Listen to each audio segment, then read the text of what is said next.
Hello, and welcome to Totally Schway Flipside. My name is Mary. My name's Luke. This is a podcast about comments from our last podcast, which was about the first episode of Static Shock. But first, I'd like to ask you, how are you, Luke? Ambivalent, how are you? I was in a good mood until something fell, and then that's like how my mood is, like bleh. Let's see. Yeah. Very descriptive. How are you guys feeling today out there? Today, the weather, because I know all of you want to know, it's a bit gray-brown outside. I don't think it's expected to rain that much. Maybe some sprinkles here and there. Let's see the temperature. It is 37 degrees, and today there's going to be a high of 49. Over to you, Luke. Okay. So what, we're going through the comments then? I Yeah. don't think there's any news or anything like that. No, this is not that podcast. Okay, good. I don't know anymore. Let's go through the comments then. So the latest comment first and work our way down because it's so much easier for me to scroll through. First we have Captain Alces, who says Happy New Year and belated Merry Christmas. I hope it's been a delightful time of year. Well, that would have been nice, wouldn't it? And to you as well. Yes, right back at you. It's been a while since I had a decent comment. I'm glad to be leaving another dissertation to torture Luke's vocal cords. Cheers, mate. Yeah, great. Perfect way to start. And he says that I remember really liking Static Shock, also that it felt very modern. So yeah, it's probably ultra dated now. God, 2000 was... Let's not think about Millennium Fever. But I remember a lot of things feeling unique about Static Shock. Rubber Band Man's reform was handled very well. Some of Static's abilities were genuinely educational. And there was an episode where Richie was shot and it got intense. Was that the one? The school shooting. Yeah. I liked seeing a single dad for a change, and he clashed with his kids, but was still a supportive role model. And with Static being a milestone character, the source material bursts at the seams with social commentary. I know most of that commentary was flattened or dropped entirely for the TV show, but it is a series I'm curious to rewatch with more experienced eyes. Related, Phil Lamar is my favourite voice actor, one of my favourite performers in general, and he was one of the cast and crew who pushed very hard to make the show exist at all, let alone cover challenging subjects, and I'm glad he did. And his nuanced takes on various social and political issues from an intersectional position was actually integral to my own values, and so was Samurai Jack. Gotta get back to the past. I've not seen Samurai Jack, but I have heard a lot of great things about it. Yeah, I used to watch it periodically. Continuing on a lighter note, that time travel episode of J-Lass.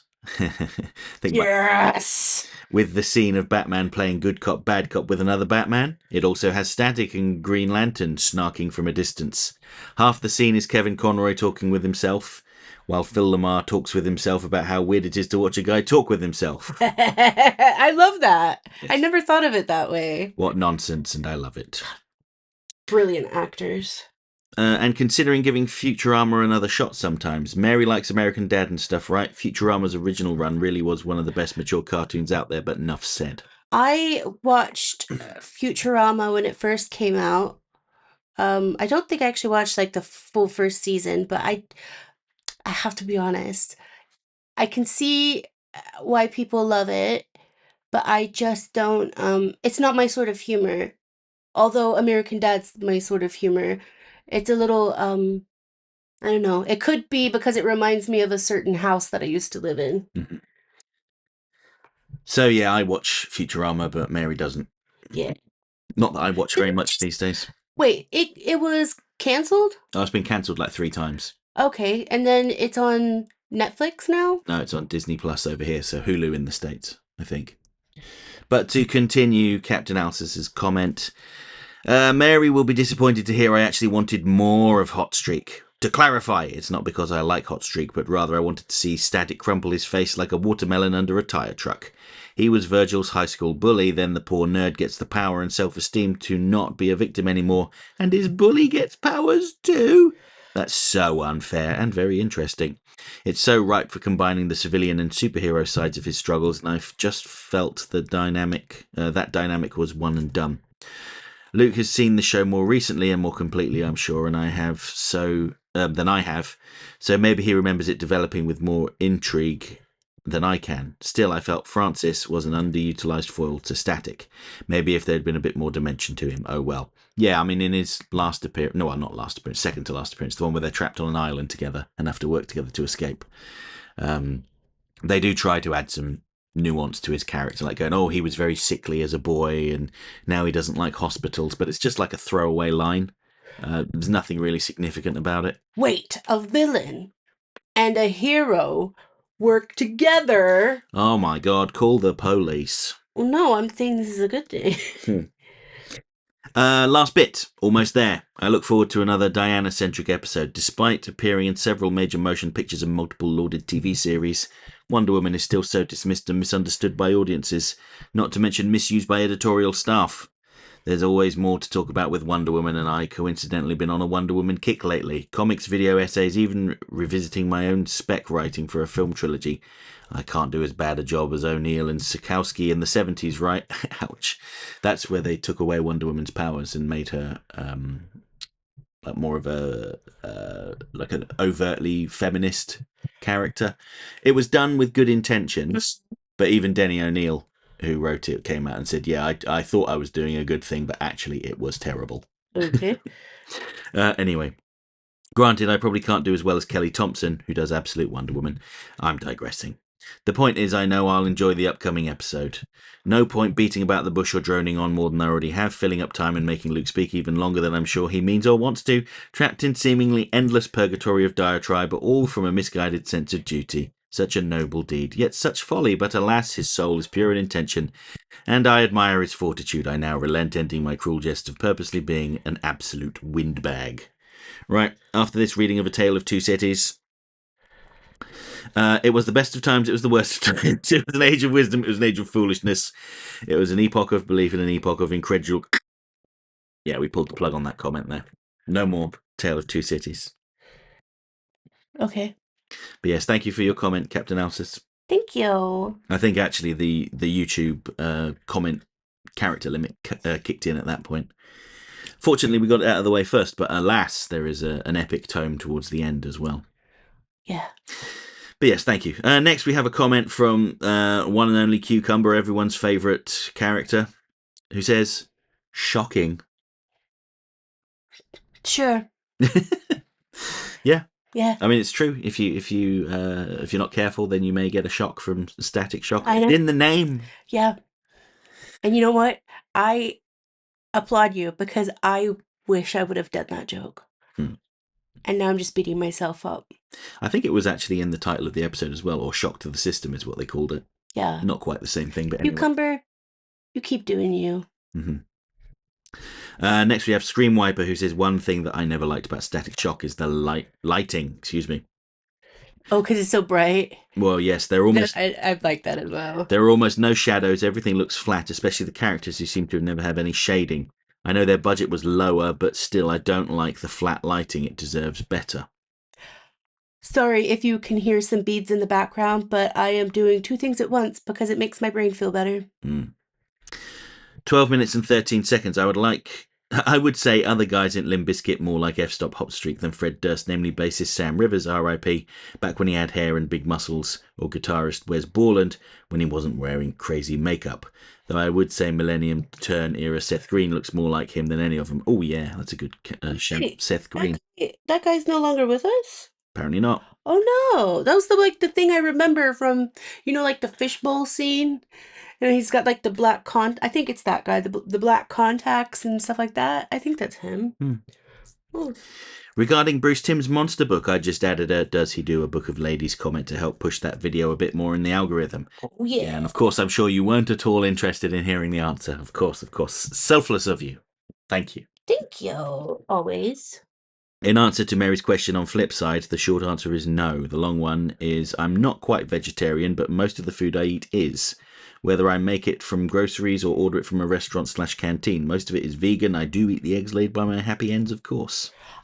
I'm kind of like that. I do have cheese and eggs, so I don't do like fully vegan, but it's a lot of vegetarian, isn't it? Yeah. Like especially if I'm just cooking for myself. Yeah.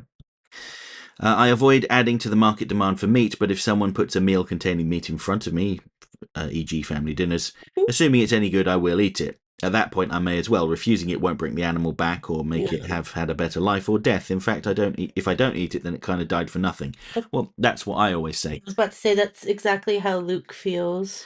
Yeah, and if whenever I'm eating with people and they don't eat all the meat, I'm just like, come on, at least finish the meat. That animal gave its life. Come on. Yeah. I don't know, I have no problem with people like eating whatever they eat, but I have a specific set of ethics, and that's what I go by, but I don't force it on people. I do, however, try to educate people on like animal cruelty in terms of like the cosmetic companies and everything, and like which type of eggs they should buy if they do buy eggs, because it's very important to be able to not to have the least amount, if not no cruelty to animals in the future, Mm-hmm. because they don't deserve that. And animals do have feelings. Yeah, of course they do. Anyone that spends any amount of time around animals can see that they do have feelings and personalities. Yeah. We have some birds outside. They're little tiny birds. I think they're songbirds, but I'm not completely sure. And there's probably about a dozen of them. And you can look at them because we go out really early in the morning sometimes, and you can see their personalities. Like one is just has the zoomies all of the time because it goes from one tree to another to another. And then one, it's a little bit bigger than the other one. So I'm just thinking that that one's the lazy one because it never really gets up unless there's food around. And then there's another one who's just always like picking on the other one. So even, even little, situations like that, you can see the little personalities come out, and it's so cool. Yeah. But if you do eat meat, I have nothing against you, by the way. I'm not, Yeah, we're not saying it's immoral to do it. yeah, Just don't waste their lives. yeah. It's my podcast. Anyway, continuing Screen Wiper's comment. I was only messing, not judging. I remember how awesome chicken tastes, but I'm still glad to hear Mary might phase out chicken Yeah, and already often gets vegetarian/vegan food. I really like the soy stuff that they make that tastes like chicken. They've yeah. gotten good at that. It doesn't have any of the annoying gristle one usually finds in meat. I like there's the corn chicken nuggets. And then Marks and Spencer's for a while did a vegan one, but now that they've changed it, it's very soggy, even if you like cook it in the air fryer. Yeah. Anyway, on to his chicken news. Which is Sunday, the 28th of December. Wilma laid an egg today and it was smaller than usual. She's been laying every 2 days of late. Smaller eggs means less strain, which is good. I do wonder whether it means her egg-laying streak is soon coming to an end. I'm expecting it to do so before February, but we'll see. It's not uncommon for a chicken to exceed expectations. That sounds like something Gandalf the Wizard would say. Yeah. It is not uncommon for a chicken to exceed expectations. Anyway, Saturday, the 2nd of January. Wilma laid an egg again. Yesterday, normal size, good shell. About 5 days ago, so did Doris. Seems the pair of them are both just choosing to lay an egg on an occasional basis for the winter. It's like they're working on rotating shifts, and I wonder how deliberate that is on their part. Day before yesterday, I found a wound on Mabel's comb. Someone had bitten and ragged her. I don't know who. Wilma is prime suspect because she lets how awesome she is overinflate her ego at times, and it makes her misbehave. Suspect number 2 is Doris because she picks on Mabel the most. Keen to maintain the pecking order and not become bottom hen. Betty isn't beyond suspicion either, as her mood swings make her a right cow at times. I gave them all a stern talking to while giving Mabel a protective cuddle. They know. I also coated Mabel's comb in Vaseline to glue down the loose flap of skin, create a barrier over the wound from dirt and germs, and ensure that if anyone bites her again, they won't be able to grip her, and it will taste foul. The wound is now healing nicely, and Mabel has shown no sign of pain. Good. Today started out with a dusting of snow on the ground, and later in the morning when I opened the aviary to let the hens into the garden, they looked down at the thin snow or thick frost and refused to come out. They've seen frost and snow before. It shouldn't scare them out of unfamiliarity. Maybe they hated walking on it before and that's why they won't leave the aviary. Chicken feet are tough but not completely impervious to the cold, and I have seen them slip on ice before, which they do hate. Still pretty funny that these animals who pride themselves on being tough are so afraid of something so minor. Less than a metre after the aviary door, there is no frost. They pace the edge of the aviary like when the door is shut all day. The door is open. Just walk over 2 feet of frost and you'll be able to play in the garden.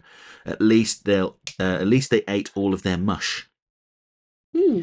In the late afternoon, the hens were on the patio begging for food because people were in the kitchen with the lights on. The hens lost track of time and didn't pay attention to or notice the light getting dark and go to bed. The coop door shut without them inside. It wasn't long before I noticed. I reopened the door and had to coax the hens to come down and go to bed. Brave Wilma followed me into the dark first, but Mabel was first to figure out that the coop was open again and go inside. Then Wilma, then Betty, and Doris was last. Not sure if that's because she's the least clever or just because she, as already established, likes staying up late. It was all pretty funny, though. Sunday, the 3rd of January, bastard freezing in the Welsh valleys today. The hens' water was frozen solid, so I poured boiling water on it. Then I gave them their hot breakfast mush that they devoured, which makes me happy as it's the most nutritious thing they could possibly eat. Thursday, the 8th of January. Wilma laid an egg today and yesterday. She had better have a break tomorrow. She can't overdo it. Tell you who else laid an egg yesterday? Mabel. A day before Doris laid an egg. So I have 3 egg layers again for the first time in over a year. I really hope when soft eggs start happening, I can tell who it is. Yesterday, Wilma kept plucking feathers out of other hens. All of them, but especially poor Mabel. I kept telling her to stop, but she wouldn't, so I had to put her in the brig for 20 minutes or so and make her miss out on half of seeds time. Today she's behaving much better.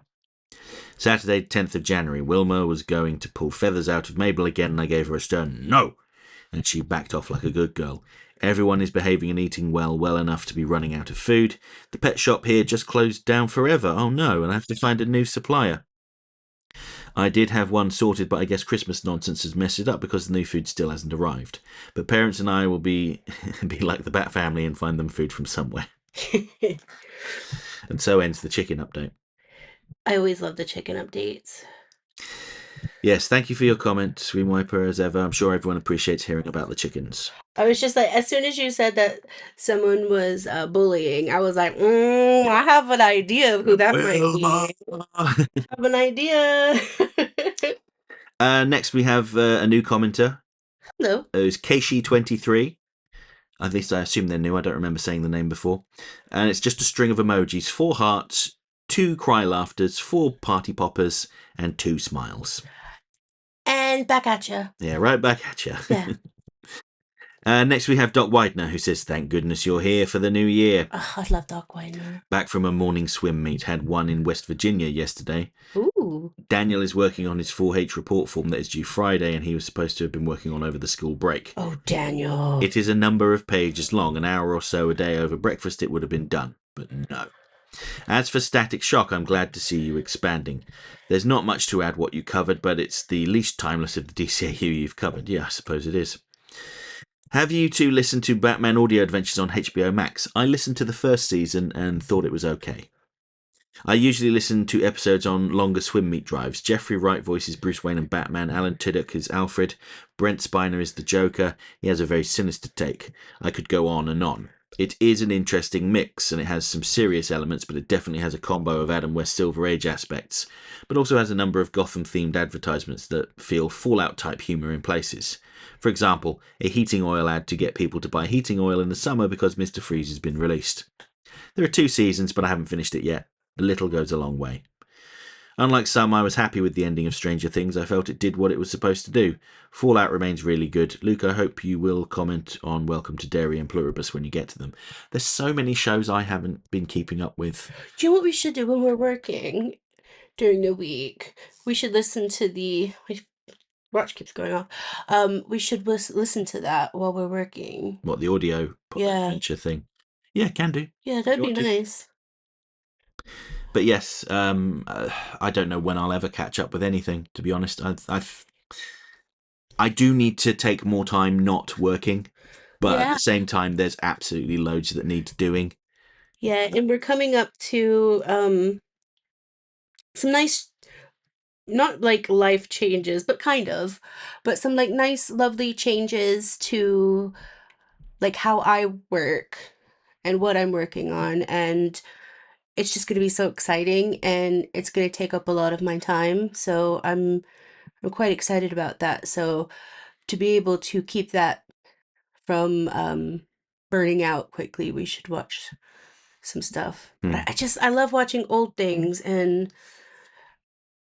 I've got that itch, that itch to go back to watching some of my all-time favorite films, which like Pal Joey or Our Pal Joey if you're in the States, and Countess from Hong Kong and stuff like that. So maybe we should watch the new stuff.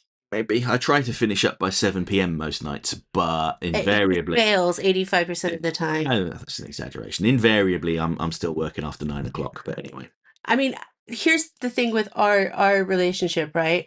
I asked him the other day because I felt like it was like nearly 10 o'clock at night. And I was like, oh, ugh. And I walk in here, I'm like, are you gonna come to bed soon? And he was like, it's 6:15, Mary. yeah. Or something. I I think it was said, 6:15. I said it's 6:15, Mary. I am not 4 years old. I was just Oh, so. Oh, that was that day that I got like 2 hours of sleep, wasn't it? mm, Thank you, Gilgamesh. yeah. Anyway, Anyway, on to the next comment, and that is David Carney, who says, Happy New Year, Mary and Luke. This year I'm trying not to buy a lot more comics, but it's tough when Absolute Catwoman and Absolute Green Arrow coming out this year. Yeah, you're telling me. I'm sure we mentioned this already, but over the Christmas break we moved most of my collection into storage, and yesterday, time of recording, moved another 14 or so boxes, something like that. I've got 8 more comic boxes, I think, left to go. how many comic boxes do I have? Like a 2. fourth of No, one. you've got 2. Oh, for real? Yeah, with all your Barbie stuff in it. Oh, And wow. all of your those variant covers you like, like Yeah. the holiday themed And ones, the Pride ones. the Pride ones as well. Yes, I you've got love about Pride. two boxes, Yeah. which I haven't put any of those in storage. I don't think. I Good. think they're around here 'Cause somewhere. I like to look at those things. Um, but yeah, I mean, I could probably move more of them, but there's 8 that I'm definitely putting in storage, and I've got 4, 5, 6. Actually got 8 in this room, so maybe I could reduce those a little bit, Are we going up there today? possibly. Okay. Means I have to get out of my pajamas. See, I've been seeing pajamas lately, and I don't like it because I usually say pajamas, hmm but then I'm like, hmm, I don't know. There's no wrong way of saying that. It's just Yeah. I don't like saying it twice, Mhm. like two different ways. But to continue David's comment, he says, I have roughly 5,000 comics, give or take. Yeah, that's a good amount. It's a good amount. It's a very good amount.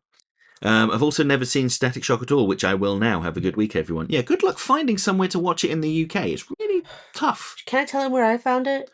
Oh, yeah, you watched it on Daily Motion, didn't you? Yeah, because I couldn't even like I was looking to buy it. I have it on disc Oh, do somewhere. you? But Yeah. I wanted it digitally, didn't I? Yeah, you do want it digital.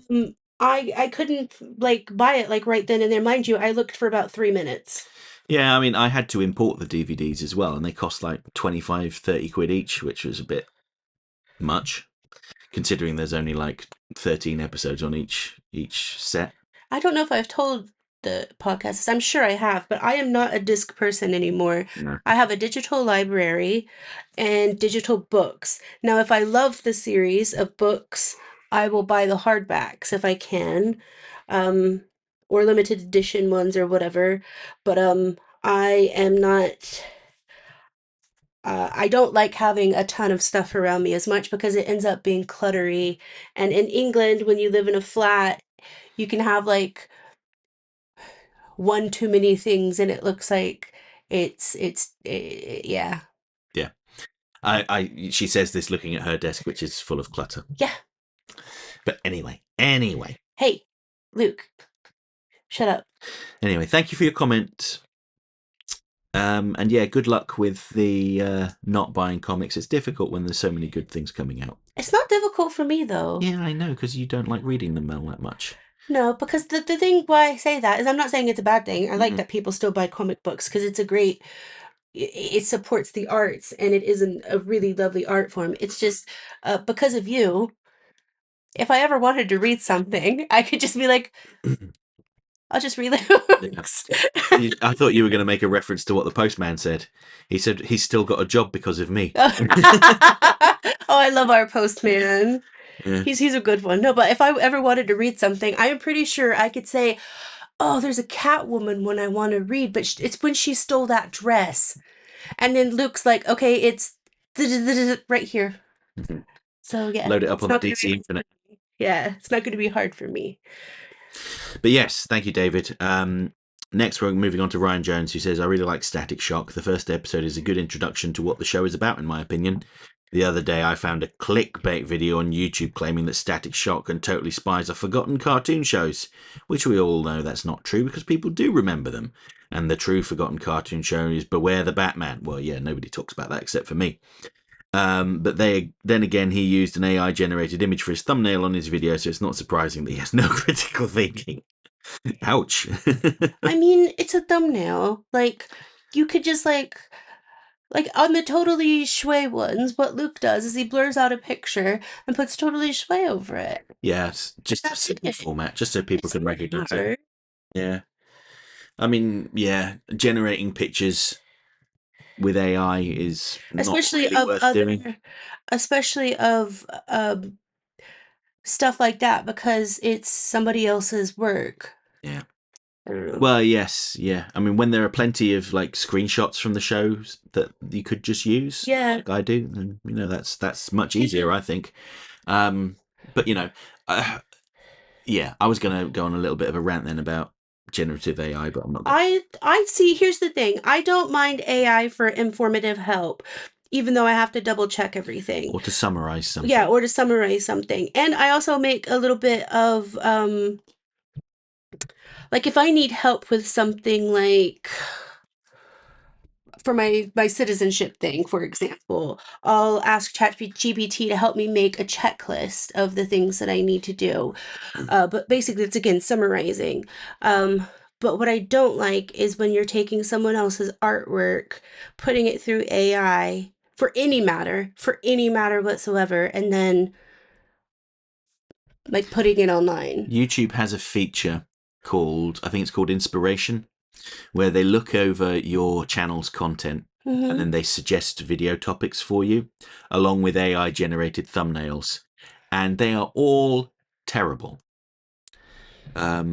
What's her name? Ellen from Outside Extra, the video game channel. Hmm. Ellen Rose, I think that's her YouTube name, or Ickle Ellen Rose, something like that.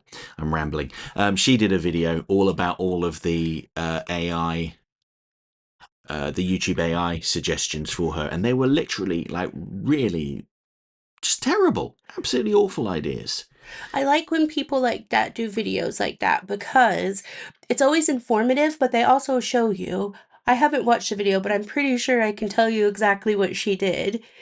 In terms of like showing you and giving you examples. Yeah, she showed them Yeah. like I think there were like 4 or 5 examples, and she went through them and talked about why these were terrible. Um, and it was a bit of a rant, like 20-minute long rant, but it perfectly illustrated how I feel about it as well. I mean, Yeah. occasionally you get a little nugget in there, but it's like something really obvious that, like, yeah, I already thought of that and decided not to do it. Mm. I also don't like what AI is doing to the environment, but No.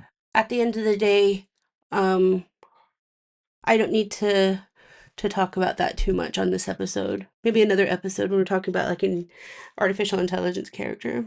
Mhm. Next week.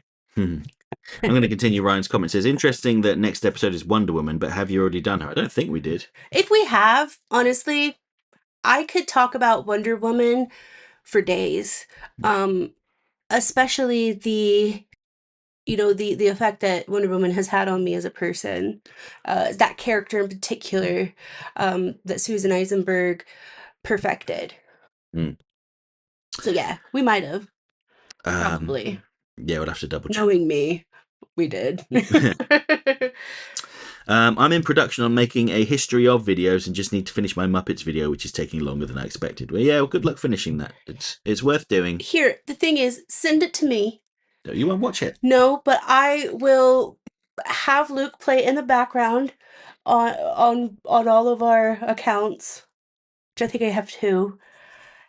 And we'll give you the views and everything and the well, not the likes, but I won't watch it because it's the Muppets. But anything else, I will watch. Yes. But yes, thank you for your comment, Ryan. As always. Next, we have Lowell Lucas Jr., who says, "'Twas the Schway of the night. It was a beautiful sight as we all cheered for a happy new year. May we all get a glee for the future we shall see." Okay, that one was a little strained, but I don't think so. I liked that one. okay, fair enough. It was Different there. tastes. It was square. Get used to it. I can't. I'm not. I'm not. I'm beating as well. Lowell Lucas Jr. says, "I'm glad to see and hear how much people appreciate Dwayne McDuffie, and despite folks calling the character Static Shock, he was only referred to as Static, so thank you, goddamn Luke Man, for keeping his name right and for covering the show's characters. I had a chance to meet Dwayne and other creators at a minicon many years ago in my youth. That's very cool. Very jealous. Yeah. There, I met Black creator-owned comics, including other milestone works, Icon and Hardware, and even Brother Man. They gave me advice to never give up to the fight to get my work out there, and their mission to make minority characters known publicly as Spider-Man." Yeah, Yeah. I think that's absolutely fair thing to say. And I think it doesn't. I don't care. Like anything that you do, Lowell, I will support. Anything. I know I'm not I am not one of those like I'm not even a micro influencer. I hate the word influencer, but I'm not even that. But I will buy dozens of whatever you do just to be able to support. And that goes for all of you guys. I will support you. But with you, Lowell, I'm so glad that you're such a kick-ass artist. Mm-hmm. To continue the comment, he says, "I'm very glad to see it's been slowly happening, but it has had a fair share of problems. Static's budget was cut compared to other DCAU shows, same with the Zeta Project, and also Justice League. Um, they had a big cut in their budget, and it's most obvious in the music, where they went from orchestral stuff in Superman and Batman and Batman. Batman Beyond had session music, session artists, I should say, and then by Justice League, it's MIDI music. Literally MIDI, right? Yeah, like literally MIDI files. Like when it's in the episode, it all sounds good and fine, but when you listen to it in isolation, you're like, actually, this is not very good. But anyway, I've lost my place. Oh yeah, so many of its rural, relatable stories from the comics were cut out of fear of showing mature themes. Despite airing New Adventures of Batman, Batman Beyond with much darker themes than Virgil's intimacy and relationship with others. Yeah, I mean, I think it's because Static Shock, I should say, was framed as being a cartoon that is aimed squarely at like 7-year-olds. Whereas that's what Warner Brothers executives wanted from Beat-Ass and Superman and Batman Beyond, but they always ended up skewing older. Anyway, luckily the show's writing by Dwayne and other brilliant talents shined forth and really hit home even after 20 years. Their messaging was sound and came from a source of understandable that understands pain and expresses it that's relatable to anyone that comes across it. I thank you for the continued coverage of Static and other stories within the show. I can't count on DC to continue its legacy, as outside of minor appearances like Virgil in Justice League Unlimited or Icon in Young Justice, we don't see much of them. But I'm hopeful for the future. Maybe we'll get more milestone representation. Till then, true believers, take care. Yeah, they're doing a History of the DC Universe special in the comics that's focused entirely on the milestone characters. And they've just done that Static and Batman Beyond crossover comic, which it's okay. I don't think it's particularly good, but it's all right. I think we should do the episode of the school shooting to Yeah. see. Do that one later on. Yeah, especially because of if you're a millennial or around that time, especially when you saw things like, what happened in Denver and all of that on TV, and you actually saw it happening like live on telly. You saying telly? Oh, I always say telly. I know. I've heard other Americans refer to television as telly. I found it weird, but anyway. But it kind of has a place in our hearts, I guess, even though it's not a place we want in our hearts. But unfortunately, we come from a time where the internet broadened what we know about things like that, and Mm-hmm. it's happened more often than we would like. Well, we shouldn't happen at all, to be honest with you. But anyways, we'll talk more about that when that eventually comes up. Mm-hmm. But yes, thank you for your comment, Lower Lucas Jr. We're now on to RJ Productions, who says, I actually haven't watched Static Shock yet. Then get out. Leave. Don't leave. Don't make my friends leave. I'm joking. How dare you? I'm going to watch it as soon as I'm back home from my dad's, as the DVDs I've got are back home. Anyway, he's continuing his Lex Luthor and Mercy Graves fiction. Okay, here we go. A different side to him, a Lex Luthor ex Mercy Graves fan fiction. I'm sorry, I shouldn't laugh. Chapter 3, Mercy's POV. I drove Lex back home as soon as he was discharged from the hospital. He was silent, but he was never that talkative anyway, so I don't think anything of it. When we parked, Lex got out of the car and rubbed his temple. Thanks for driving me back, Mercy, he said groggily. Now, if you'll excuse me, I'm going to have to lie down. I nodded, but was taken aback by the comment. I'm gonna lay down. He's gonna put a migraine cap on. Yes. Yeah. Socks. I watched as he headed inside. My arms ached to wrap them around his B-road form. What is a B-road form? And squeeze him with all my might. I loved him so much and was afraid that I'd lost him forever. Lex's POV. I headed into the kitchen and put the kettle on to make myself a coffee. Hey, Americans don't use kettles. Yes, we do sometimes. No way. They seem very outraged by the concept of or not outraged. What's the word I'm looking for? Maybe it's the electric kettle that they have the difficulty with, because they put them on the stovetop, don't they? The whistling ones. Well, a lot of people use the stovetop ones again. Yeah. That's what I said. Oh, okay. The other kind of kettles, it's like, meh. Mm-hmm. Anyway, then I guess Lex Luthor he could be using a stovetop one. He could be using a stovetop one. Harry hasn't clarified even. But he's rich, so he can have one of the ones that plug in that has that super long neck. Mm-hmm. That's like, it looks like an art piece. Why doesn't he have a hot water tap, like a instant hot boiling water tap? Because sometimes you want to have the feeling of comfy cozy. Why doesn't he have a coffee machine? Because he can have his butler go get him. He can have Mercy go buy him some coffee. Yeah, but he's just making some for himself now. Well, I mean, maybe he's a sustainable person. That doesn't sound like Lex Luthor to me. Anyway, I feel like we're getting distracted. That's my whole idea. Then I realised I hadn't eaten in over 24 hours, so I went into the fridge and was about to grab the leftover chicken when I heard a knock on the door. Hang on, Mercy, I'm coming, I called out as I went to the door, but when I opened the door I was met with an appealing sight. My ex-girlfriend Lana. Lexi Poo, I've missed you, cried the annoyance in a whiny, nasally voice as she lunged to hug me.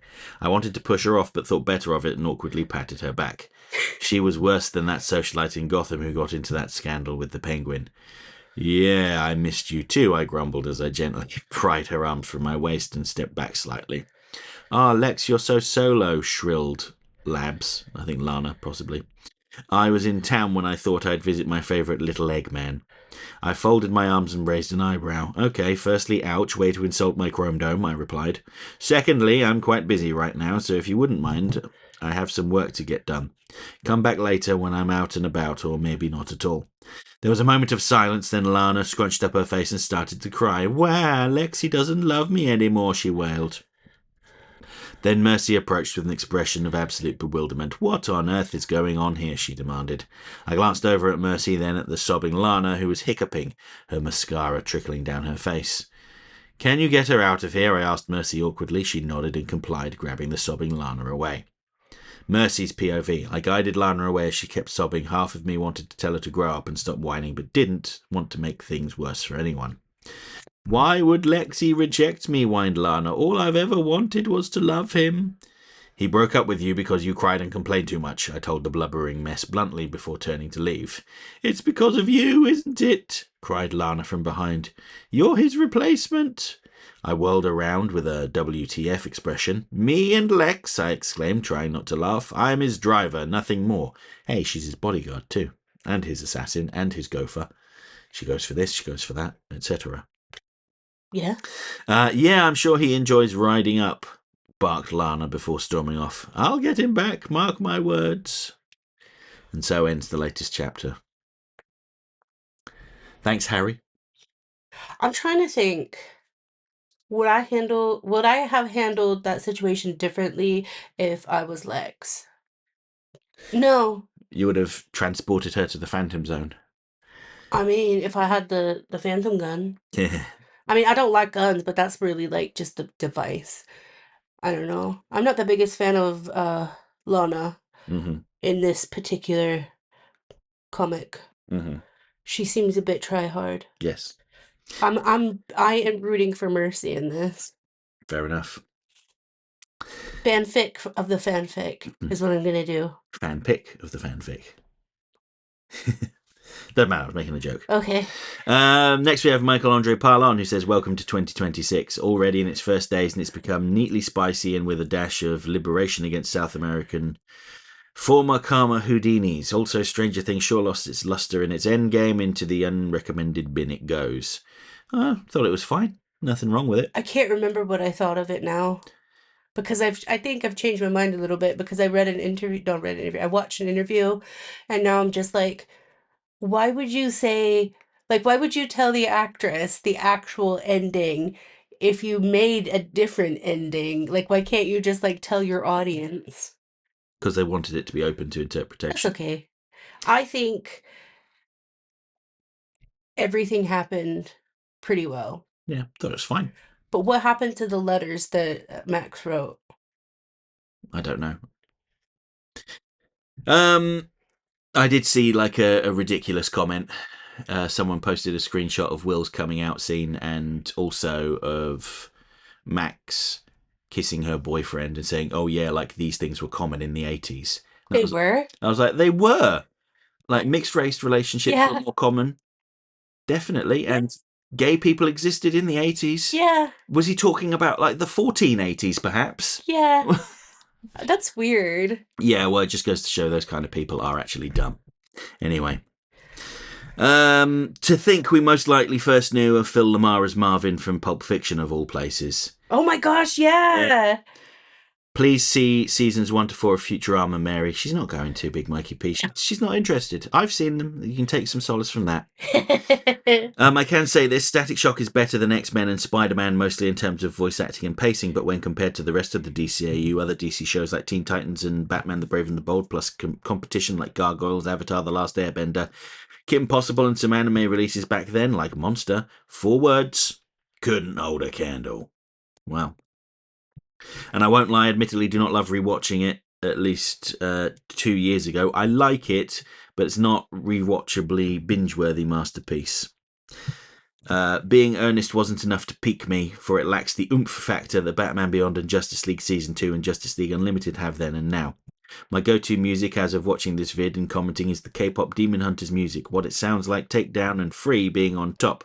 Not that Golden How It's Done and the 2 Saja Boys songs Soda Pop and Your Idol are low either.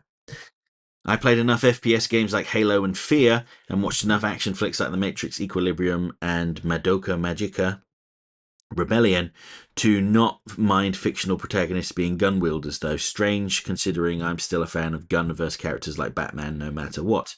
And I'm not big on ghetto and gangster stories like Boys in the Hood and Training Day, no matter how deservedly well acclaimed they are.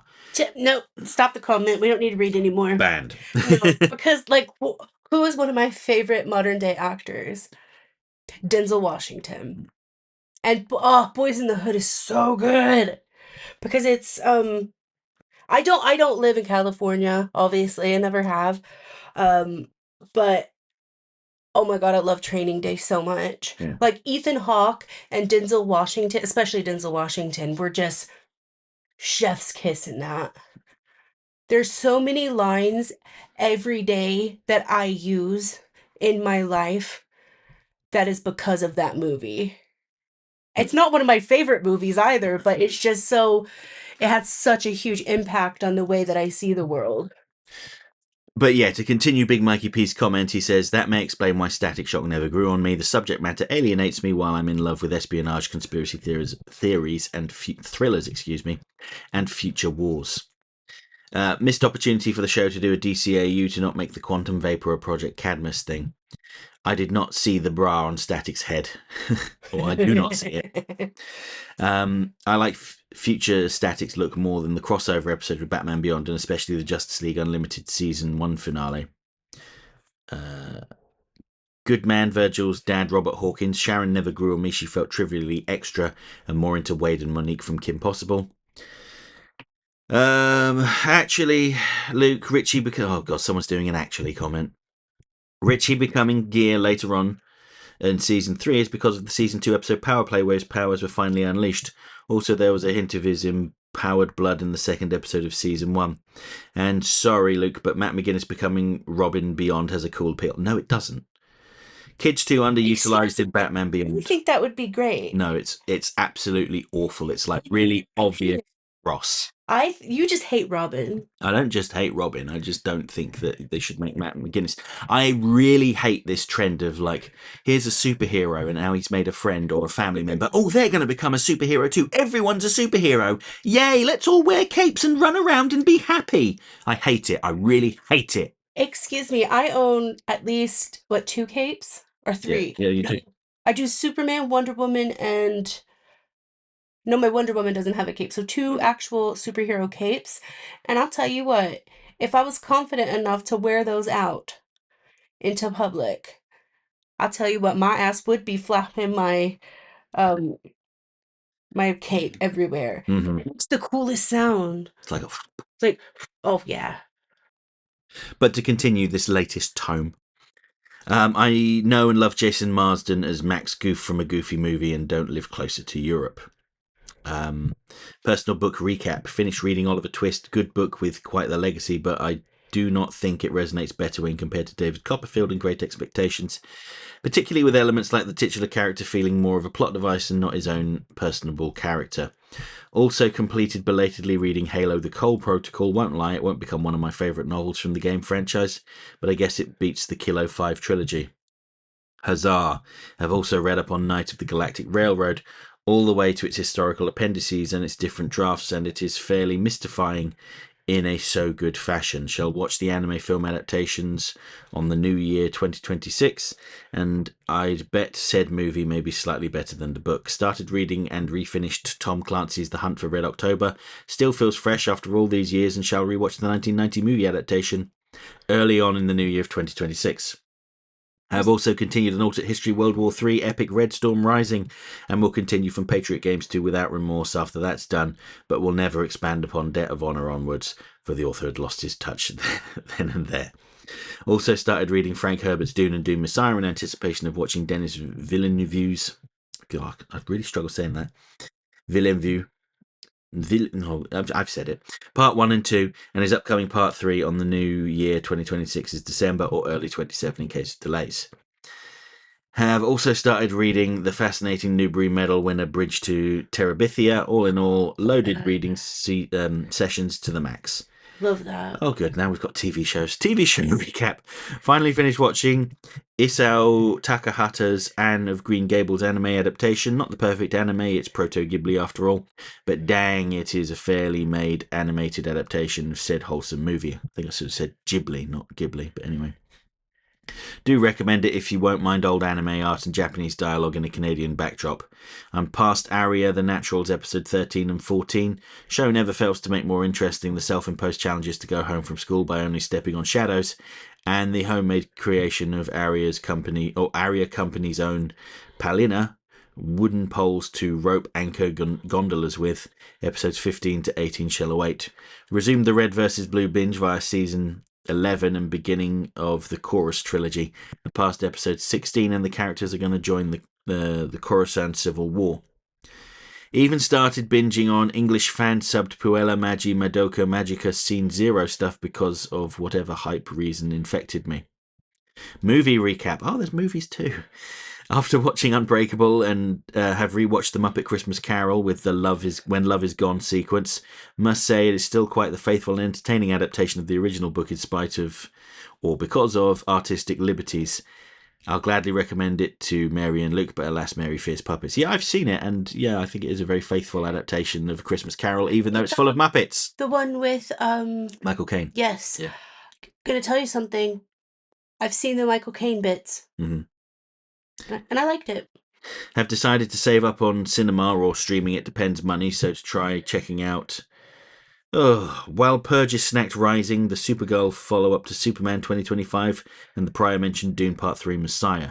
We'll await the flip side, and the Wonder Woman is such a badass vid, though I'd argue Kim Possible, Agent Texas, and Homura Akemi are cooler. Well, that's your opinion. I have nothing else to add. My voice is going, and I've got one more comment to get through. That is a long one, too. I'm so excited about Supergirl. Good. So excited. Yeah, I think it'll be good. I think Jason Momoa as Lobo will do very well. Oh, and the lady that's playing Supergirl. At first, I was like, because that ending, Superman, when you actually get to meet her for a little bit, I was like, But then I saw that trailer and I was like, no, this is one of those moments where I am so stoked. Like, I am so stoked because this is going to be refreshing to watch. And it's going to be kick-ass. I know it is. Finally, we have the Phantasm who says Happy New Year, Schway duo. I hope all is well before I get into what you'll talk about later. I was watching Curb Your Enthusiasm and got to the part where Larry David says 3 days is plenty of time to stop saying Happy New Year. What do you think is the appropriate amount of time? I'd say a little over a week. I think, yeah, you have to say it within that first week. June? It's not a new year by June. It's not an old year. No, but it's just not worth commenting on. I say it the first time I go out after the new year, and then I forget to say it after that. So it's usually like the day after New Year's, like the second or something, and then I stop. It's not because I just like want to stop. It's just I just forget. In other news, coincidentally, I also decided to rewatch Static Shock, which I constantly have to remind people is the name of the show and not the character. It's honestly the DCAU show I've rewatched the least in my life. What? Less than the Zeta Project or Gotham Girls? Or Zeta Project, depending on how you say it. Some episodes I don't think I've even seen. Oh, well, in that case, yeah, if you've watched all of the Zeta Project and Gotham Girls, then yes, that is less than. For context, sadly, I have yet to read a lot of the original Milestone books. I'll get to it, I promise. So unlike the other shows, I have no point of reference for what characters are meant to be like, which admittedly was a bit refreshing. In the time that I'm writing this, I have watched the first 5 episodes of the first season, and I'm saddened to say that I'm pretty disappointed. I really struggled to stay engaged. Dare I say it, the Zeta Project had me more engaged with this in its first 5 episodes. Ouch. Ouch. First things first, the show has a great voice cast and Phil Lamar really showcases his range. I'd never have guessed it was him as the kid. And the theme really is quite a banger. Although I'd have to say, so far, they reuse it way too much. It feels like it drops every time Virgil enters a room. Yes, it's giving me flashbacks to the DCEU Wonder Woman theme post 2021. Great theme, but it kind of lost its luster when you play it every 2 minutes. I remember each season changing the theme, but I don't recall what they sound like, so I'll have to wait and see. I mean, they're all very similar sounding. I still love the Wonder Woman thing. Yeah. In terms of animation, Season 1 is definitely very much akin to Season 1 of the Zeta Project. Flat colours, minimal detail in the backgrounds, and minimal to no shading. It doesn't help that in a ton of scenes, you hear the raw audio without any sound effects. I don't fault the show, though, because I'm very well aware it was a budget thing, plus it helps knowing that each season gets a budget and animation upgrade. Season 3 onwards, I think, is where the show finds its peak when it comes to the art style, plus Virgil's blue and black suit design is better. The villains also have really have left me wanting more. None that I'd call memorable or that the designs are just so, I don't know, unappealing. Kind of feels bad saying that. I'm hoping the future seasons improve on that, but of course there's one big exception, and it's Ebon. Ebon is awesome and looks awesome. I'm sure the quality will improve the further I get. Aside from that, I quite enjoyed the Mr. Freeze thesis video. Sorry they didn't do as good as you hoped, but in fairness, it's a version of the character that's been dissected to the bone. Personally, I have an interesting relationship with DCAU Mr. Freeze. Unlike most other characters in the DCAU, from the Harley Quinn, aside from Harley Quinn for obvious reasons, the DCAU was my first ever introduction to the character. With the other characters, I knew either of them with the other characters, I either knew of them or were tangentially aware of them. So for the longest time, for me, this was Mr. Freeze with no alternatives, but I still hate that the climax of Heart of Ice is Batman beating him with chicken soup. But curiously, in the last 5 years or so, I had some more complicated feelings about it. I'm always going to be grateful for the complete redefining of the character from the nothing character he was before, but with their reinvention of the character, they also placed him in a very narrow box. Because of this, I don't believe Mr. Freeze is able to be a long-running recurring character without breakneck diminishing returns. He now effectively works only when you give him a defined or short beginning, middle, and end. It's why, in my opinion, the best versions of Mr. Freeze are the DCAU version, the Arkhamverse version, and Sean Gordon Murphy's White Knight version. His status quo is simply not sustainable for him, in my opinion. What would I personally suggest? Quite frankly, Mr. Freeze is a character they'll never permanently abandon or kill off or give him a send-off. So knowing that, I think he should reform. No! Just as bad as making your friends become superheroes too, but anyway. I don't want that for most Batman villains, still don't like it for Poison Ivy. So, well, that's the interesting thing about Poison Ivy is she hasn't exactly reformed. She's not like a cackling supervillain. But she still like murders people and is involved in crimes and criminality. So I wouldn't say that she'd reformed, but I get what you're saying though. I'd have him join the Justice League Unlimited, provided it's written in a way that feels earned. Heck, I think Victor could really find a kinship with Martian Manhunter. This is a broad strokes, of course, but obviously I just think Mr. Freeze's DCAU origin, while a drastic improvement, is not a long-term sustainable for the comics. And this part is an edit. Could not bring up the fact that Sebastian Stan has officially been confirmed by The Hollywood Reporter as Harvey Dent in the Batman Part 2. I only bring it up because Luke will spare no chance to talk about Two-Face. I love Two-Face, but I love quite a few other villains more. He's hoping we don't hear the cursed words, "We're taking inspiration from the Long Halloween one more freaking time." But even that would be better than Hush. Yeah. Agreed. Hush. Hush was not good. Oh, the Ninja Batman. No. Hush is... Oh, where do I even start? How do I summarize this? So it was a story where like one of Bruce Wayne's childhood friends comes back as a supervillain, which is another one of those tropes I don't like. But it was written as an excuse for Jim Lee to draw pretty much every Batman villain, even if they didn't need to be in the story. Oh, for real? Yeah, like there was a whole chapter where they had Ra's al Ghul turn up, and then like didn't need to be there. It's just Jim Lee wanted to draw him, so it's like, okay, we're going to add him to the story. That's really how I would sum up Hush, and that's why I like the animated version more, because it cuts out all the unnecessary stuff. You may not like the twist on Hush's new identity, but it was much better than, here is this character we introduced in the first part of the story, and he is the mysterious villain whose identity we're going to hide until the 12th issue of it, even though it's as obvious as the nose on my face. Anyway, I'm beautiful nose on your face. Well, that's very kind of you to say. Well, that's all of the comments anyway. Yeah. So we're almost an hour in. I know. I was going to talk about something, but I think I'll do that the next episode. All right, guys, I am still in my pajamas, and I need to get dressed because I have some lifting to watch. And as in like Luke lifting comic boxes. I mean, I'm going to lift some as well, but he's going to help, yes. Yeah. No, 8. I'm actually really good at that because that's like what my last job was. Constantly lifting things, very heavy things. But yeah, thank you guys so much.